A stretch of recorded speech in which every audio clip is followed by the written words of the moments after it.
নমস্কার বন্ধুরা, Riya kitchen blog ক্যানিংয়ে আপনাদের সবাইকে স্বাগত। আশা করি আপনারা ভালো আছেন। আমি রান্নার ভিডিও দিই, আপনারা দেখে থাকেন। আজকে নিয়ে চলে এসেছি, আজকে জন্মাষ্টমী, সবাই তো জানেন, আর প্রত্যেক মায়েরা পারিবারিক করে থাকে। আমি একটু অসুস্থ, তবুও আমি জন্মাষ্টমী করি। তো আজকে জন্মাষ্টমীর ভোগ বানিয়েছি। আমার কোলে বসে আছে লাড্ডু গোপাল।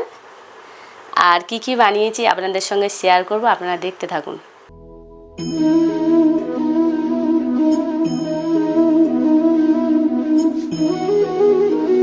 সুজির হালুয়া বানিয়েছি।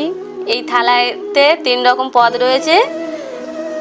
তালের মালপোয়া বানিয়েছি, তালের তেলের পিঠে বানিয়েছি, তালের বড়া বানিয়েছি, গোবিন্দভোগ চালের খিচুড়ি বানিয়েছি, লুচি বানিয়েছি, ফ্রায়েড রাইস বানিয়েছি, আলু ছোলা ডালের একটা সবজি বানিয়েছি, কুমড়ো আলু ছোলা একটা সবজি বানিয়েছি, পরমান্ন বানিয়েছি, মুগের ডাল বানিয়েছি, অরহর ডাল বানিয়েছি, আর ছোলা লাউ দিয়ে একটা সবজি বানিয়েছি। গোপালের জন্য সব রকম ভাজা বানিয়েছি।